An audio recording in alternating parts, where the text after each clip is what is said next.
O primeiro infarto do miocárdio foi descrito pelo Dr. Herrick, na Inglaterra, em 1915. Não tinha infarto do miocárdio antes. Era uma coisa raríssima, muito rara. Muito rara. Para você ter uma ideia, em 1930, nos Estados Unidos, morreram 3 mil pessoas de infarto do miocárdio. Em 1960, morreram 300 mil. Só para você ter uma ideia como é que subiu. Não existia infarto. Essa doença não existia. Como não existia câncer. Aí você fala, o que trouxe o câncer, o que trouxe o infarto? Duas coisas, o açúcar e os óleos vegetais. O óleo vegetal é um problema muito sério. Em 1911, foi lançado nos Estados Unidos o Crisco, que foi o primeiro óleo vegetal no mercado. E eles começaram a falar mal dos óleos animais e introduziram o óleo vegetal. E aí os óleos vegetais dos animais foram saindo da jogada e os vegetais foram chegando. Só que um óleo vegetal, principalmente se ele é insaturado ou poliinsaturado, ele fica rançoso com 10 dias na gôndola do supermercado. Para ele não estragar, ele passa por um processo chamado de hidrogenação parcial, onde ele oxida a quase 500 graus Celsius e entra hidrogênio e ele vira gordura, parte dele vira trans. Então, quando você compra, você já leva para casa o veneno. Quando chega na sua casa, pior ainda, você joga aquilo na frigideira, cuja temperatura é bem maior do que a panela. Porque a panela, a temperatura é parecida com a fervura da água. Na frigideira não tem nada a ver com água. Isso vai a 260, 270 graus. E ele vira, além de ele oxidar, ele vira trans. Então, essa é uma outra toxina que você leva para casa todos os dias. Você vai no supermercado e compra. Muitos de vocês aqui, até hoje, a partir de segunda-feira, eu sei que não vai acontecer mais, você cozinha com o pior deles todos, que é o canola. É o pior, o mais caro e o pior deles, veneno. Você tem óleo de amendoim, você tem óleo de soja, você tem óleo de girassol, você não tem óleo de canola. Você tem óleo canola, não tem a preposição. Por que não tem a preposição? Porque não existe uma planta chamada canola. Canola é uma sigla. Canadian Oil Low Acid.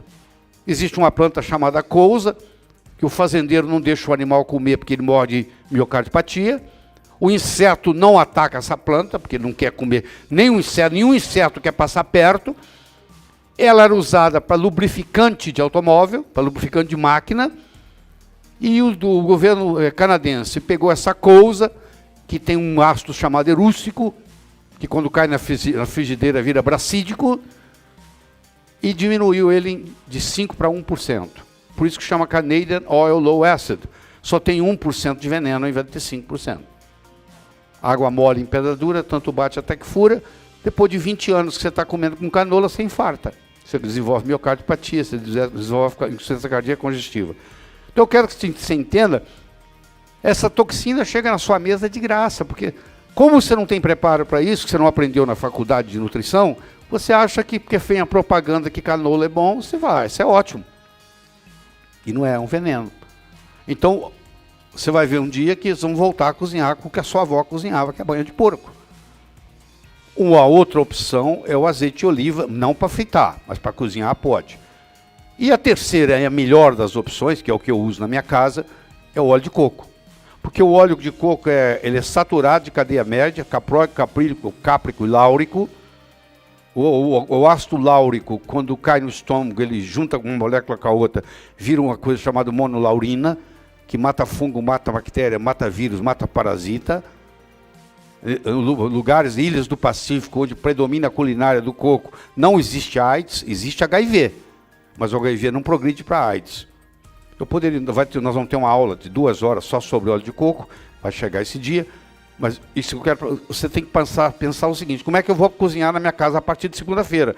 Porque se você está cozinhando com canola, ou qualquer outro desses óleos, eu quero que você saiba que você está levando para casa um veneno. E tem outro detalhe importante. A sua avó, ela cozinhava com banha de porco, e quando ela terminava, ela guardava na lata. Você podia reusar a banha de porco. O óleo vegetal, com exceção do de coco, você não pode reusar. Você tem que jogar fora. Você imagina o pasteleiro de feira, fritando pastel. Você acha que em cada fritura de pastel ele joga o óleo fora? Não. Aquele óleo está lá há 5 meses, só vai acrescentando. Então, se você quiser um bom veneno, é comer pastel de feira. Pode ser gostoso do jeito que for, mas não vai valer a pena, tá bom? Porque é muita toxina. Canola é a couza trabalhada pela engenharia genética. O óleo da couza é um lubrificante. Couza é derivado da família mostarda, veneno. O óleo de couza causa câncer de pulmão, está cheio na literatura. Couza é caro para plantar e colher. Insetos não atacam as plantações. O óleo canola pode causar perda da visão, doenças respiratórias, anemia, câncer e doenças cardíacas, pelo ácido erústico, que quando cai na frigideira vira bracídico. E aqui está a melhor revisão que eu tenho, que é desde 1975, mostrando todos esses estragos. As gorduras saturadas, eu sei que é difícil você escutar isso, mas no próximo módulo nós vamos trabalhar nisso. As gorduras saturadas não são bandidas, elas são mocinhos. 53% do leite materno é gordura saturada. Vou falar de novo. 53% do leite materno é gordura saturada. O leite materno é o melhor alimento que tem no mundo, disparado. E não é à toa que eles têm 53% de ácido saturado.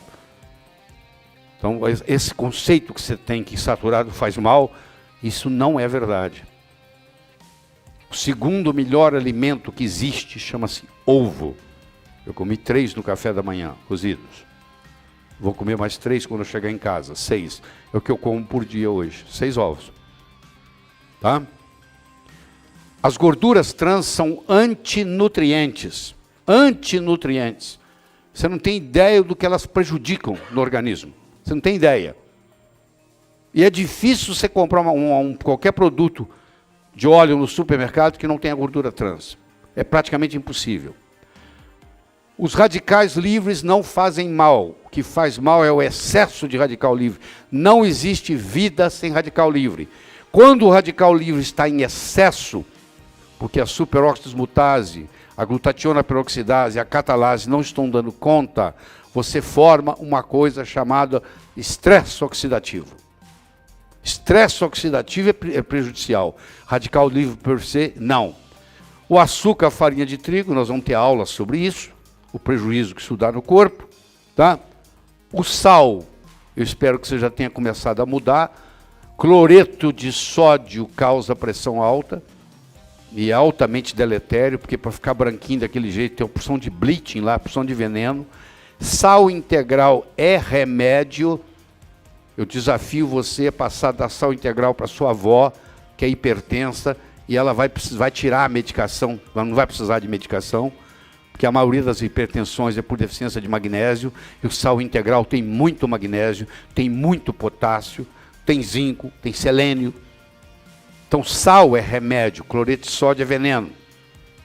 As pessoas misturam uma coisa com a outra. Quando fala sal, você lembra do cloreto de sódio. Cloreto de sódio eu não estou recomendando. Sal eu estou recomendando. Tanto é que eu recomendo, na aula de água, que você vai ter comigo, você tomar 3 copos de água 3 vezes por dia, são 9 copos, e para cada litro de água você vai colocar 1 colher de café de sal integral. Isso vai fazer uma diferença enorme na sua saúde. E a relação ômega 6 ômega 3, que era na época paleolítica, era 3:1, hoje se você ingere comidas fast food, chega a ser 40:1. Então praticamente todo mundo tem deficiência, uma certa deficiência de ômega 3. Então isso são chamados antinutrientes.